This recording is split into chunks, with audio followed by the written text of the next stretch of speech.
All right, bookworms and constant readers. Welcome back to Final Girl Horror. I'm your host Chelsea, and today I am recording like 5-6 videos.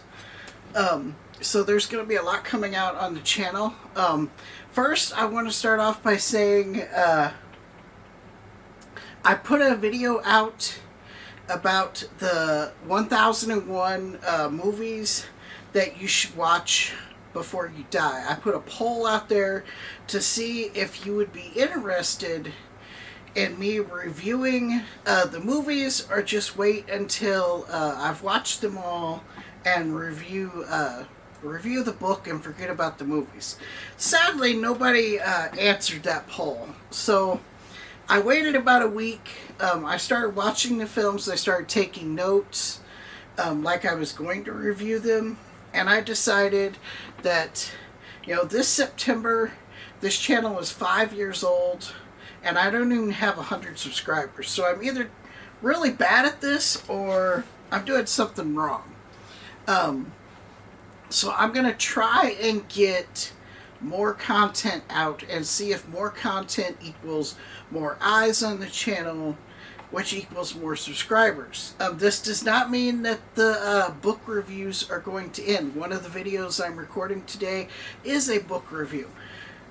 Will the movie reviews continue after this book is finished?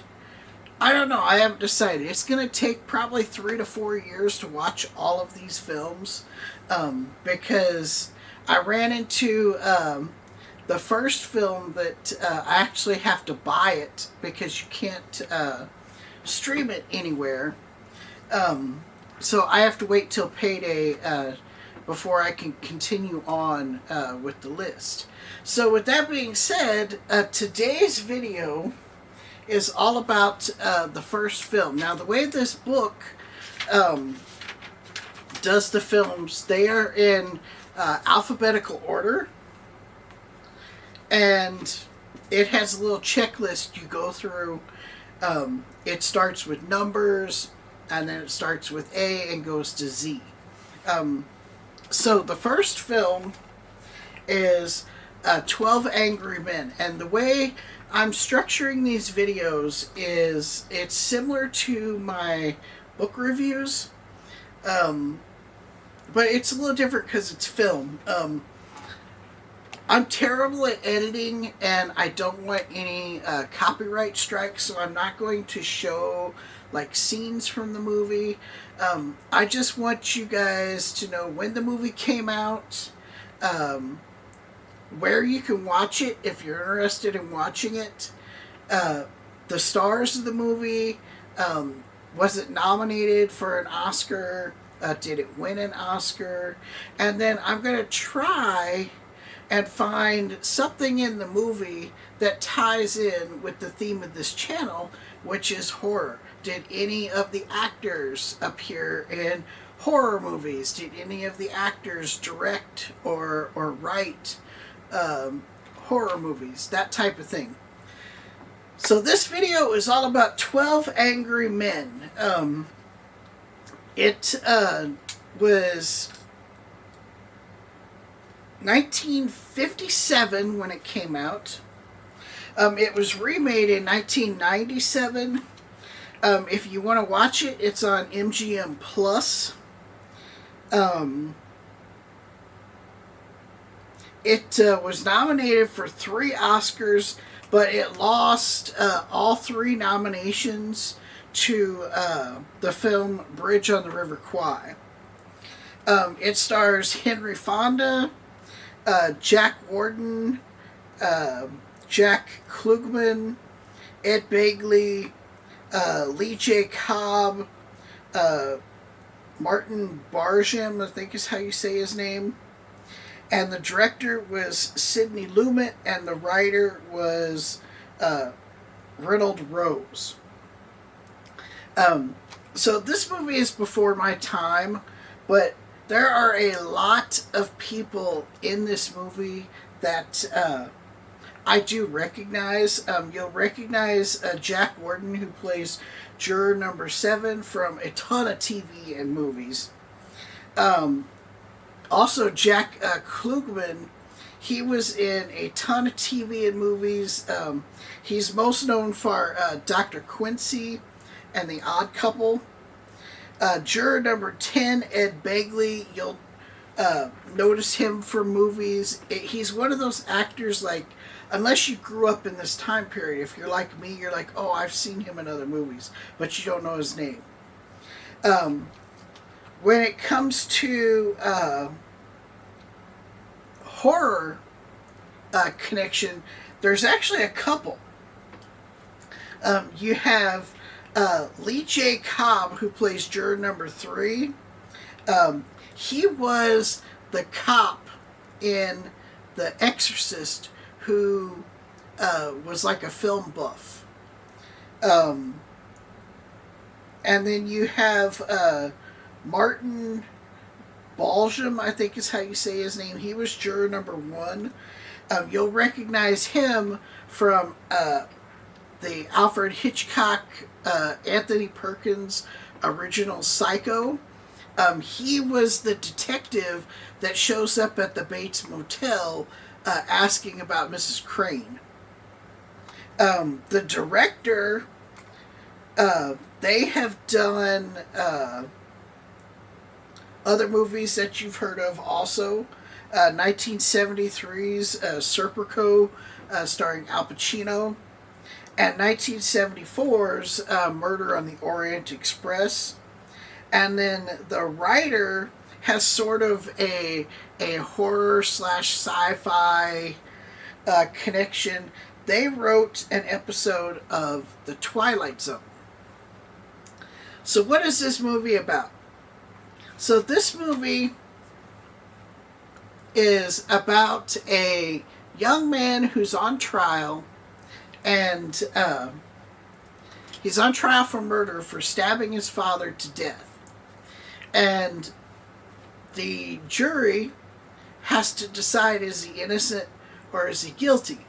And the film opens up where the judge sends the jury into the deliberation room, and they immediately take a vote because they're all tired. They want to go home. They want to get out of here. It's hot. They try the fans in the room. The fans don't work.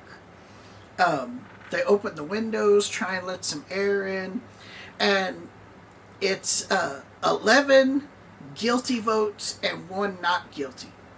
And the not guilty vote spends the rest of the film explaining and getting other jurors to come to his side on this kid is not guilty, that the evidence doesn't hold up.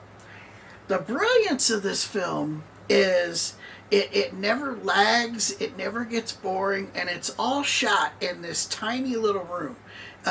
It's this small room. It has a big table in the center. 12 chairs are around it, and it has 2 bathrooms on one wall. And to see these men change their mind over time, I mean, it's brilliant. The only downside to this film is, as a viewer, you're not invested in the outcome of what they vote. You didn't see the trial. You don't know the facts. All you know is the evidence that they go over and they pick apart. But you're not really invested in, we have to save this kid's life. He didn't do it. Or, this kid needs to go to prison. He totally did it. And that's the one thing that does hurt this film, is you're not invested in it. Like, as a viewer, I didn't care one way or the other how they voted. If they were, doing the right thing by saving this kid's life, or if they were doing the wrong thing and the kid actually did it, and, they're letting him go free. as a viewer, you're not given, that liberty or that connection to hold on to.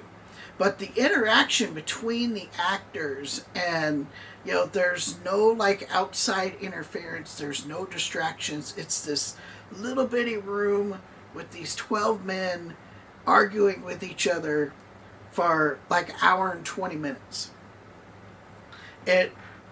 It's an amazing film. It's in black and white. If you don't like black and white movies, it may not be your thing, but it's awesomely shot. The actors are amazing.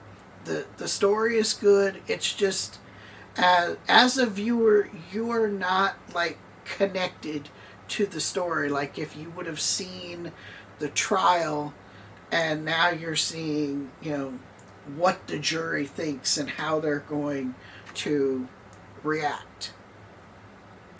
I gave it a 5. I think a 5 out of 5. Yeah, 5 out of 5. Totally check it out. It's definitely worth watching at least once.